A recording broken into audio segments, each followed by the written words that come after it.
Hello everyone. So last video में हमने discuss किया था system of particles and rotational motion. तो रोटेशनल मोशन के लिए हम सेंटर ऑफ मास स्टडी कर चुके थे कि हम कैसे सेंटर ऑफ मास निकालेंगे, क्योंकि हमारे पास एक्सटेंडेड ऑब्जेक्ट्स होते थे। अभी तक जो हमने मोशन करा था वो एक पार्टिकल के लिए स्टडी किया था, पॉइंट मास पॉइंट ऑब्जेक्ट के लिए स्टडी करे थे, जो भी हमने काइनेमेटिक्स में मोशन स्टडी करा। Force and laws of motion जो तुमने पढ़ा, उसमें सारा कुछ हम क्या कंसिडर करके चल रहे थे, पॉइंट ऑब्जेक्ट कंसिडर करके चल रहे थे।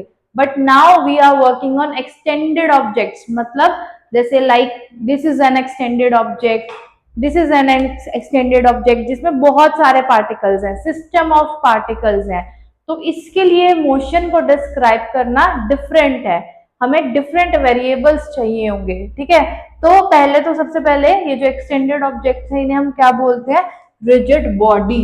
तो रिजिड बॉडी के लिए अब हम अपना आगे देखेंगे कि मोशन कैसा होगा, क्या इक्वेशंस होंगी, कैसे कैसे हमें आगे फर्दर प्रोसीड करना है। तो सबसे पहले रिजिड बॉडी क्या होती है, रिजिड बॉडी को आप डिफाइन कैसे कर सकते हो, लाइक ये भी एक रिजिड बॉडी है। इसमें क्या होता है, हमेशा जो दो पार्टिकल का डिस्टेंस होता है, distance between any two particles always remains fixed. Always remains fix मतलब अंडर एनी सर्कमस्टांसिस जो पार्टिकल का डिस्टेंस रहेगा, दो पार्टिकल का डिस्टेंस वो फिक्स रहेगा। ठीक है, जैसे अगर चाहे मैं इसे कंप्रेस करना चाहूं चाहे स्ट्रेच करना चाहूं, नहीं हो रहा ना, इन दोनों का क्या है, फिक्स रहेगा। ये मैंने ये डी और एस के बीच का डिस्टेंस देख लो, ये हमेशा फिक्स रहेगा। तो वी कैन से कि ये जो है एक रिजिड बॉडी है। ठीक है, अब रिजिड बॉडी में जो होते हैं थ्री टाइप्स ऑफ मोशन होते हैं। First is translatory motion. Translatory motion कब कहेंगे, जब हम किस तरह से मूव करो, लाइक मैं ऐसे इसे मूव करके लेके जा रही हूँ। ठीक है, जो अभी तक हमने स्टडी करा कि एक कार मान लो एक स्ट्रेट रोड पर चल रही है। ठीक है, तो वो क्या है, एक ट्रांसलेटरी मोशन है। इसमें होता क्या है, इसमें हर एक पार्टिकल की, रिजिड बॉडी के हर एक पार्टिकल की डिस्प्लेसमेंट सेम रहेगी as compare to other particle. इस पार्टिकल जैसे मैंने इसे मूव किया 5 मीटर से, तो ये पार्टिकल भी 5 मीटर मूव हुआ, ये पार्टिकल भी 5 मीटर मूव होगा। ठीक है, डिस्प्लेसमेंट सेम है तो वेलोसिटी सेम होगी। डिस्प्लेसमेंट वेलोसिटी सेम, क्योंकि वेलोसिटी है क्या, displacement upon time. Velocity same यानी कि एक्सेलरेशन सेम। ठीक है, तो हमारे ट्रांसलेटरी मोशन में होता क्या था, हमारी डिस्प्लेसमेंट वेलोसिटी एक्सेलरेशन सब सेम रहेगी। ठीक है, और हम कह सकते हैं कि ओरिएंटेशन जो है बॉडी की वो चेंज नहीं होगी in case of translatory motion में। आपकी डिस्प्लेसमेंट वेलोसिटी एक्सेलरेशन सब सेम रहेगी for all particles. Rotatory motion में क्या होगा, अब रोटेटरी मोशन में क्या है, जैसे अगर मैं देखूं कि ये इसको मैं इस तरह से घुमा रही हूँ, तो अगर मैं इस पॉइंट की बात करूं, ये इस पॉइंट की बात, ये तो अपनी ही पोजीशन पे रहेगा, और ये वाला अगर इस पार्टिकल की बात करूं, इसकी डिस्प्लेसमेंट हो गई। तो तुम्हारे रोटेटरी मोशन में क्या होता है, या कोई और एक्सटेंडेड ऑब्जेक्ट्स अगर मैं तुम्हें दिखाऊं, तो ये बॉटल ही हो गई, इसको अगर हम घुमाएंगे तो इस पॉइंट को देखो, सिर्फ इस पॉइंट के लिए ये तो फिक्स ही रहा अपनी जगह पे, बट ये पार्टिकल, यहाँ वाला पार्टिकल जैसे इतना घुमाया यहाँ आ गया, मूव कर गया। तो अलग हर एक पार्टिकल की अलग डिस्प्लेसमेंट है, डिस्प्लेसमेंट अलग है तो वेलोसिटी अलग है, वेलोसिटी अलग है तो एक्सेलरेशन अलग है। तो रोटेटरी मोशन में क्या होता है, हमारे पास डिस्प्लेसमेंट, वेलोसिटी और एक्सेलरेशन डिफरेंट पार्टिकल्स के लिए डिफरेंट होती है, और हम कह सकते हैं ओरिएंटेशन जो है बॉडी की वो चेंज हो जाती है in case of rotatory motion में। ठीक है, ये सब क्या होता है, डिफरेंट होता है। Okay, now the combined motion is the combination of translatory motion and rotatory motion, मतलब जिसमें ट्रांसलेशन भी हो रही हो और रोटेशन भी हो रही हो। इसका एग्जांपल लाइक व्हील ले लो, हमारे कार के पहिए ले लो, क्या हो रहा है, वो घूम भी रहे हैं और आगे आगे भी चल रहा है, that is the rotatory sorry combined motion. खाली रोटेटरी मोशन, मैं ऐसे ऐसे घुमा रही हूँ, दैट इज रोटेटरी मोशन हो गया। ट्रांसलेटरी मोशन, जैसे कार एक स्ट्रेट रोड पे जा रही है। ठीक है, और कंबाइंड क्या, फैन देख लो, फैन के जो ब्लेड्स हैं, that is a combined motion. इसमें सॉरी फैन के जो तुम्हारे ब्लेड्स रहेंगे वो सिर्फ रोटेटरी मोशन, क्योंकि वो चल नहीं आगे नहीं चल रहे, so that is only the rotatory motion. ठीक है, ऐसे एक मैंने बॉल को आगे ऐसे फेंका तो वो रोटेट भी हो रही है और आगे ट्रांसलेट भी कर रही है, that is the combined motion. तो ये 3 डिफरेंट टाइप्स ऑफ मोशन है जो हमारी रिजिड बॉडीज शो करती है। ठीक है, now kinematics of rigid body पढ़ रही है। अभी तक हम किसकी पढ़ रहे थे, जिस सिर्फ ट्रांसलेटरी मोशन पढ़ रहे थे कि मैंने कैसे किस तरह के हमने क्वेश्चंस करे, किस तरह की हमने स्टडी करी। मैंने एक ऑब्जेक्ट को इतनी हाइट से फेंक दिया और इतनी वेलोसिटी से फेंका था, उस पर एक्सेलरेशन ये लग रही थी, तो बताओ कि 10 सेकेंड्स के बाद उसने कितना डिस्टेंस कवर किया, या फिर उसकी वेलोसिटी क्या हो गई। इस तरह से पढ़ा था हमने, तो हमने as a point object consider कर रहे थे। अब रिजिड बॉडी की डायनामिक्स अलग होगी। डायनामिक्स मतलब काइनेमैटिक्स एक तरह से कि कैसे वो मोशन कर रहा है। ठीक है, तो यहाँ पर अब हमारे पास अलग क्यों होगी, क्योंकि अब पार्टिकल्स जो है सारे के सारे particles same displacement, same velocity, same acceleration नहीं कर रहे। ठीक है, डिफरेंट कर रहे हैं। ट्रांसलेटरी में ऐसा कुछ नहीं था, ट्रांसलेटरी में सारे एक जैसा ही कर रहे थे तो हम ले सकते थे। ट्रांसलेटरी हम उसके लिए भी लेते थे, कार के लिए भी हम ये सारी चीजें लगाते ही थे, क्योंकि हर एक ट्रांसलेशन मोशन कर रहे हैं तो हर पार्टिकल की सेम वेलोसिटी, डिस्प्लेसमेंट, एक्सेलरेशन है तो हम लगा सकते थे। ठीक है, बट अब क्योंकि डिफरेंट है तो मुझे एक डिफरेंट सेट ऑफ वेरिएबल्स चाहिए होगा जो सारे पार्टिकल्स के लिए, मतलब जो रिजिड बॉडी में सारे पार्टिकल्स के लिए वो वेरिएबल्स क्या हो, सबके लिए सेम हो। जैसे तुमने क्या किया, जैसे कार मोशन कर रही है, ट्रांसलेटरी मोशन में तो क्या था, मैंने कहा कि वो 5 मीटर से डिस्प्लेस करी, तो सारे पार्टिकल्स 5 मीटर से डिस्प्लेस करे, है ना, तो मैं सिंपली एक्स ले पा रही थी वहां पे वेरिएबल डिस्प्लेसमेंट के लिए। अब क्या होगा, रोटेशन में क्या होगा, हर पार्टिकल सेम डिस्प्लेसमेंट से तो नहीं आएगा, तो मुझे कुछ ऐसा वेरिएबल चूज करना है रोटेशन मोशन में जो क्या हो, हर पार्टिकल के लिए सेम हो। तो उसके लिए डिस्प्लेसमेंट की जगह में सबसे पहले क्या आएगा, एंगुलर डिस्प्लेसमेंट। वहां पे पहले हम x से रिप्रेजेंट करते थे सिंपल डिस्प्लेसमेंट, x या फिर s से तुम रिप्रेजेंट करते थे। यहाँ पर क्या होगा, एंगुलर डिस्प्लेसमेंट, जो कि होता है थीटा। रोटेशनल मोशन करना है, जैसे हमें इस तरह से ऐसे घूमा तो मैं देखूंगी, मान लो यहाँ से घूम रही हूँ तो यहाँ पहुंच गई, तो ये मेरा क्या है, एंगुलर डिस्प्लेसमेंट थीटा। ठीक है, हर पार्टिकल थीटा एंगल से मूव होगा। तो अब हम लीनियर डिस्प्लेसमेंट की जगह जो हम एक्स और एस लेते थे, रोटेशनल मोशन में एंगुलर डिस्प्लेसमेंट लेंगे। ठीक है, फर्स्ट चीज। सेकंड हमारे पास, उसके बाद हम क्या करते थे, एंगुलर डिस्प्लेसमेंट टाइम के साथ चेंज होएगी तो हमारे पास क्या आएगी, जैसे लीनियर डिस्प्लेसमेंट टाइम के साथ चेंज होती थी तो क्या होता था, वेलोसिटी। अब आएगी एंगुलर वेलोसिटी।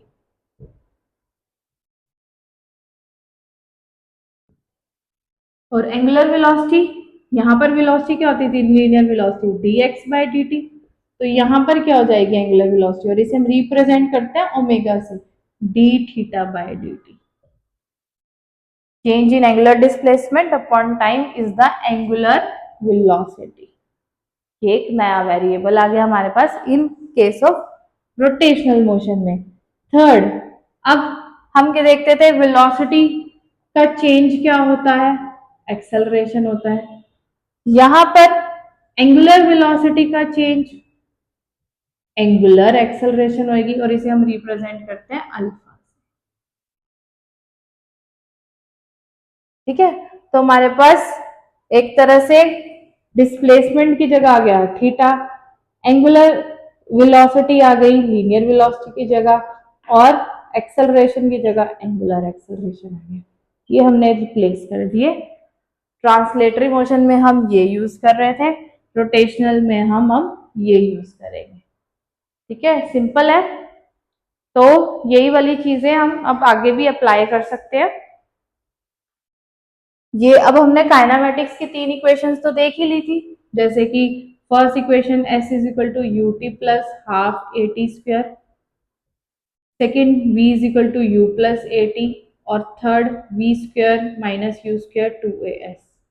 अब सिंपली अगर मुझे इन्हीं इक्वेशंस को किसमें, रोटेशन में यूज करना है, तो मैं क्या करूंगी, s की जगह थीटा, u की जगह अब देखो u क्या होती थी हमारी इनिशियल वेलोसिटी, v फाइनल, तो मैं u की जगह यूज करूंगी ओमेगा नॉट इनिशियल, और फाइनल की जगह मैं यूज करूंगी ओमेगा। ठीक है, तो यहाँ पे आ जाएगी हमारे पास omega not t plus half a की जगह alpha t square. Second v मैंने कहा था फाइनल में ओमेगा यूज कर रही हूँ, और initial omega not alpha t, and third मेरे पास क्या आ गई, omega square omega not square two alpha theta. तो अब ये तीन इक्वेशंस हम यूज करेंगे किसमें, रोटेशनल मोशन में। ठीक है, तो ये वेरिएबल्स अब हमारे पास ये तीन इक्वेशंस आ गई। नेक्स्ट हम देखते हैं कि इनका जो हमारे जो ट्रांसलेटरी मोशन में वेरिएबल्स है और जो रोटेशनल मोशन में वेरिएबल्स है, इनका आपस में कुछ रिलेशन है क्या।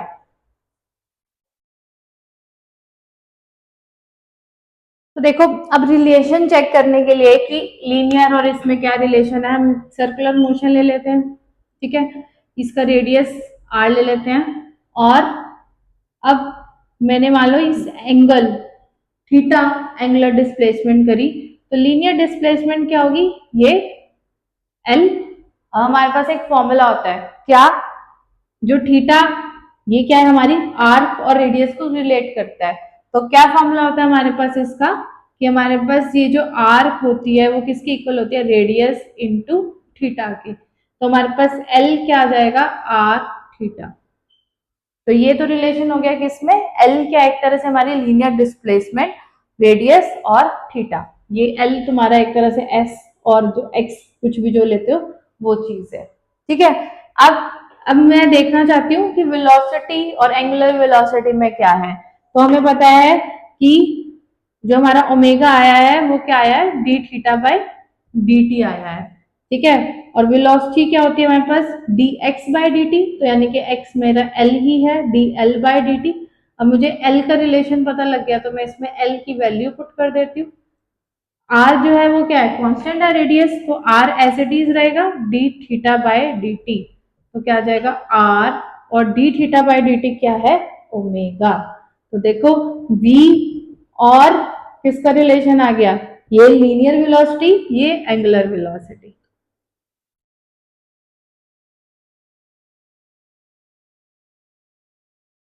तो ये हमारे पास रिलेशन होता है v is equal to r omega. याद रखना वेलोसिटी की तो यूनिट्स तुम कैसे लिख रहे थे, मीटर पर सेकेंड, ओमेगा की कैसे लेंगे, ओमेगा इज थीटा क्या होता है रेडियन में, और टी क्या होता है सेकेंड, रेडियन पर सेकेंड। ठीक है, अगर मान लो तुम ऐसे दे दिया जाए रेवोल्यूशंस पर मिनट, कि उसने 4 रेवोल्यूशन पर मिनट किए, तो रेवोल्यूशन आरपीएम ऐसे दिया जाता है, 1 रेवोल्यूशन इज 2 पाई, और हमारे पास मिनट है, मिनट को मुझे सेकंड में चेंज करना पड़ेगा, तो 2 पाई बाय 60 ये आ जाएगा रेडियन पर सेकंड में। तो अगर रेवोल्यूशन पर मिनट में दिया गया है, जैसे 4 रेवोल्यूशन पर मिनट दिया, तो हमें इस फैक्टर से मल्टीप्लाई करना पड़ेगा, 2 pi by 60 radian per second हो जाएगा। ठीक है, नाउ द एक्सेलरेशन, आपके पास अल्फा क्या था, D omega by D T, और ए क्या है, डीवी बाय डी टी। अब v और इसका रिलेशन आ चुका है, तो हम v की जगह क्या पुट कर देंगे, आर ओमेगा, तो a क्या आ जाएगा, r फिर से बाहर, D omega by D T, ये क्या होता है अल्फा, तो a क्या आ गया, r अल्फा। ये रिलेशन किस में आ गया, लीनियर एक्सेलरेशन एंगुलर एक्सेलरेशन में। ठीक है, अब ये जो चीज है हमारे पास एक तरह से, जैसे अगर ये रोटेशनल मोशन हो रहा है, तो हमारे पास ये एक्सेलरेशन, ये टेंजेंशियल एक्सेलरेशन रहती है, ये हमने सर्कुलर मोशन में डिस्कस किया था, ये इसके लिए रिस्पॉन्सिबल होती है। बट एक और एक्सेलरेशन लग रही होती है जो से घुमा रही है, that is the centripetal acceleration, वो ऐसे अंदर की तरफ लग रही होती है एसी, और इसकी वैल्यू क्या होती है, हमारे पास सेंट्रीपिटल फोर्स का फॉर्मूला क्या होता है, m v square by r, तो एक्सेलरेशन क्या होती है, वी स्क्वायर बाय आर। ठीक है, तो सर्कुलर मोशन में हमने देखे थे ना दो टाइप्स के एक्सेलरेशन की, एक हमारी सेंट्रीपिटल टेंजेंशियल, ये हमारी टेंजेंशियल वाली होती है। ठीक है, एटी आर अल्फा। तो ये हमारे रिलेशन थे किस किस में, लीनियर और तुम्हारे एंगुलर वाले में, l is equal to r theta, और क्या आया हमारे पास v is equal to r omega, और ये क्या आया आर।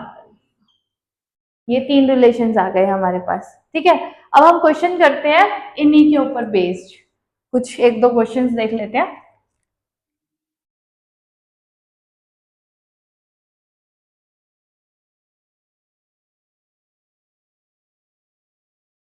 देखिए, हम पहला क्वेश्चन जो है वो लिखते हैं कि एंगुलर वेलोसिटी जो है एक इंजन की, वो इंक्रीज कर रही है फ्रॉम एंगुलर वेलोसिटी, यानी कि ओमेगा इंक्रीज कर रही है फ्रॉम किससे, 1200 आरपीएम, देखो revolution per minute, to 3000 RPM.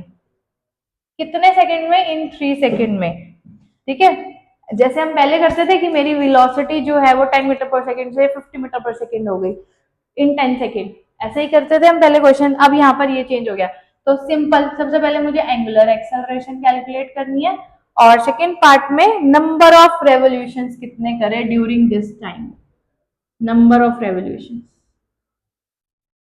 तो ये तो सिंपल है। सबसे पहले हमें एक्सेलरेशन निकालनी है, क्या होती थी वो, change in velocity upon time. यहाँ पे चेंज इन एंगुलर वेलोसिटी हो जाएगी, बट दिक्कत क्या है, हमें 3 सेकंड में दिया हुआ है और ये आरपीएम में है। तो सबसे पहले तो तुम्हें क्या करना है, रेवोल्यूशन पर मिनट को रेडियन पर सेकेंड में चेंज करना है। ठीक है, तो वो कैसे करेंगे हम, इनिशियल क्या है, ओमेगा नॉट, दैट इज 1200, मैंने किससे कहा था मल्टीप्लाई करने को, मिट गया है यहाँ पे, 2π/60। तो हमारे पास क्या आ जाएगा, 2π/60। इसे सॉल्व कर लो तो ये क्या आ जाएगा हमारे पास, 40 पाई रेडियन पर सेकेंड। ठीक है, उसके बाद अब देखो इसे पाई में ही रहने देते हैं क्योंकि अभी दूसरे वाले से भी पाई आने वाला है, तो माइनस करना आसान हो जाएगा, अभी वैल्यू मत डालो। यहाँ पर 2π इंटू 3000/60, तो इसे सॉल्व करके हमारे पास आ जाएगा 65, that is 100 pi radian per second. ठीक है, अल्फा क्या हो जाएगा हमारे पास, omega minus omega not by t, पहले क्या होता था, v f minus v initial by t. तो 100 माइनस 40, 60, 60 और कितने सेकंड्स में बोला गया हमें, ये थोड़ा हम 10 सेकंड ले लेते हैं अभी क्योंकि सिर्फ सिखाना ही है तो कैलकुलेशन इजी रहनी चाहिए। 10 सेकंड्स, तो हमारे पास 60 पाई और यहाँ पे 10, देखो ये रेडियन पर सेकेंड था, ये सेकेंड है, तो क्या हो जाएगा, रेडियन पर सेकेंड स्क्वायर किसकी होती है हमारे पास यूनिट, एंगुलर एक्सेलरेशन की। ठीक है, वहां पे क्या होती थी, मीटर पर सेकेंड स्क्वायर, यहाँ पे रेडियन पर सेकेंड स्क्वायर। तो क्या आ जाएगी, 6 पाई रेडियन पर सेकेंड स्क्वायर, 6 पाई रेडियन पर सेकेंड स्क्वायर। अब मुझे नंबर ऑफ रेवोल्यूशंस निकालने हैं। जैसे मैं कहती थी लीनियर वाले में, मुझे नेट डिस्प्लेसमेंट निकालनी है। रेवोल्यूशन है क्या, वो तो डिस्प्लेसमेंट रही है, यानी कि सबसे पहले तो मुझे क्या चाहिए, एंगुलर डिस्प्लेसमेंट चाहिए।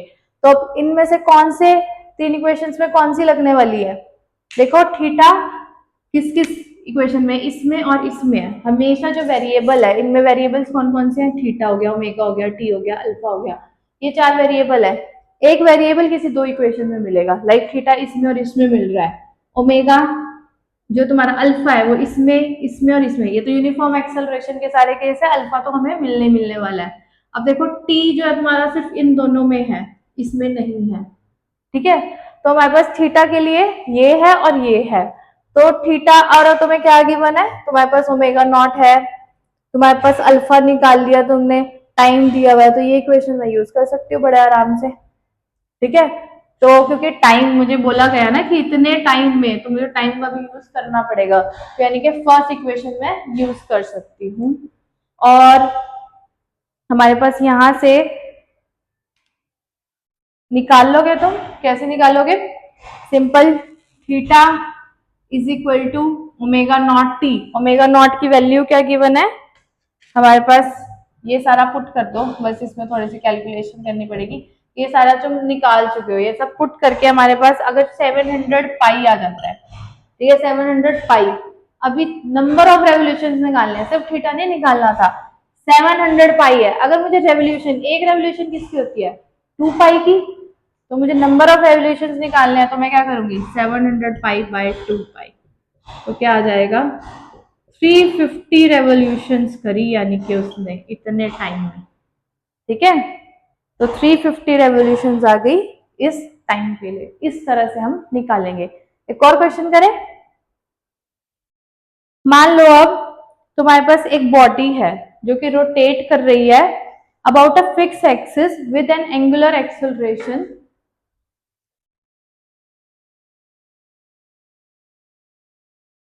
एक बॉडी है, मान लो ऐसे रोटेट कर रही है, ठीक है, कहाँ पे, about a fix axis with N angular acceleration दिया हुआ है 1 radian per second square, alpha दिया हुआ है, यानी कि हमें through what angle does it rotate during the time it's angular velocity increases from, angular velocity omega यानी कि increases from 5 radian per second to 15 radian per second. मतलब क्या पूछा गया कि किस एंगल से वो रोटेट करेगा अगर उसकी एंगुलर वेलोसिटी यहाँ से यहाँ जब इंक्रीज हो जाएगी। ठीक है, तो अब देखो इसमें टाइम का कोई रोल नहीं है, एंगल चाहिए हमें, अल्फा और ओमेगा है, तो ये तो नहीं लगा सकते, और थीटा किसमें था, ये था, ये सब कुछ हमें है अवेलेबल, यानी कि ये इक्वेशन लगानी है। तो सिंपली 2 अल्फा क्या है 1, थीटा हमें निकालना है, और ओमेगा स्क्वायर क्या है लास्ट 15 का स्क्वायर माइनस 5 का स्क्वायर। यूनिट्स का ध्यान रखो, रेडियन सेकेंड, तो कुछ चेंज करने की जरूरत नहीं है। तो हमारे पास 15 स्क्वायर माइनस दिस स्क्वायर क्या आ जाएगा, ये चीज हमारे पास आ जाएगी 200 रेडियन। इधर क्या है हमारे पास 2 है, ये चीज आएगी 200, तो थीटा इधर ले जाके ये 2, ये चीज सॉल्व करके 200 आ रहा है, तो थीटा यहाँ पे बाय 2 यानी के 100 रेडियंस आ जाएगा। ठीक है, यानी कि अगर वो 100 रेडियन से रोटेट करेगा, मतलब इतनी वेलोसिटी उसकी, ये वेलोसिटी से ये वेलोसिटी चेंज होगी, इतनी एक्सेलरेशन थी, तो यानी कि इतने टाइम में वो इस चीज में वो कितना रोटेट कर गया 100 रेडियंस। तो इस तरह से हम कैलकुलेट करते हैं अपना ये वाले क्वेश्चन। अब ऐसे इसमें जैसे तुम्हारी ट्रांसलेटरी काइनेटिक एनर्जी क्या थी, हाफ एम वी स्क्वायर। अब हम एनालॉगी से ही हमें पता है एम को हमें किससे रिप्लेस करना है, या सिंपली तुम काइनेटिक एनर्जी तुम्हारे पास क्या फॉर्मूला है, हाफ एम वी स्क्वायर है, इसमें वी की जगह ही पुट कर दो, क्या था वी, आर ओमेगा। तो रोटेशनल काइनेटिक एनर्जी देख रही हूँ मैं कितनी है, तो क्या होगी हाफ एम वी की जगह आर ओमेगा स्क्वायर, तो क्या आ जाएगा, मैं इसको एम और आर को इकट्ठा लिख रही हूँ, एम आर स्क्वायर और ओमेगा स्क्वायर। ठीक है, ये जो क्वांटिटी होती है ना एम आर स्क्वायर, इसे बोलते हैं हम मूवमेंट ऑफ इनर्शिया। तो हमारे पास काइनेटिक एनर्जी आ जाती है हाफ आई ओमेगा स्क्वायर। होता क्या है मूवमेंट ऑफ इनर्शिया, यहाँ पे जैसे ट्रांसलेटरी में एम जो है मास किस तरह से काम करता था, एक तरह से ट्रांसलेटरी मोशन को जो रोक रहा है, एक तरह से इनर्शिया जो उसका रेजिस्टेंस है उसे रोकने की कोशिश कर रहा है। हम कहते थे ना कि inertia is directly proportional to mass, और इनर्शिया हमने क्या पढ़ा था, inherent property of a body जो रेजिस्ट करती है the motion of an object, तो इनर्शिया वो था। अब यहाँ पर एक तरह से मूवमेंट ऑफ इनर्शिया क्या है, रोटेशनल मोशन का इनर्शिया है, उसका रेजिस्टेंस है, मतलब जो रोटेशनल मोशन को होने से रेजिस्ट करता है that is the movement of inertia. अब मूवमेंट ऑफ इनर्शिया में सिर्फ मास ही नहीं है ऑब्जेक्ट का, आर स्क्वायर भी है। आर स्क्वायर क्या होता है, ये डिपेंड करता है, मतलब एक्सिस, मैं कौन सी एक्सिस चूज कर रही हूँ रोटेट करने के लिए, यानी कि एक्सिस पे डिपेंड हो गया। लाइक मैं अगर इस बुक को हिलाना चाह रही हूँ, मैं ऐसे ऐसे, मतलब मेरे को ऐसे पंखा करना ज्यादा आसान होगा एज कंपेयर टू ऐसे, तो ये एक्सिस पे डिपेंड हो गया। क्यों, क्योंकि एक तरह से डिस्ट्रीब्यूशन ऑफ मास पे डिपेंड कर रहा है कि इस एक्सिस से क्या क्या डिस्टेंस है हर एक पार्टिकल का, तो ये डिस्ट्रीब्यूशन किस पे डिपेंड करेगी, शेप पे, हम कौन सी एक्सिस ऑफ रोटेशन चूज कर रहे हैं, तो ये सब चीज आ जाती है मूवमेंट ऑफ इनर्शिया में। ठीक है, तो हमारे पास काइनेटिक एनर्जी का हाफ आई ओमेगा स्क्वायर होता है, और मूवमेंट ऑफ इनर्शिया क्या होता है, kind of resistance in the rotational motion. ठीक है, तो अभी हम यहीं तक करते हैं, नेक्स्ट में हम देखते हैं रोटेशनल मोशन का और भी, लाइक पैरेलल एक्सिस थ्योरम हो गई तुम्हारी, परपेंडिकुलर एक्सिस थ्योरम होगी, और थोड़े और क्वेश्चंस करेंगे। ठीक है, टिल देन थैंक यू।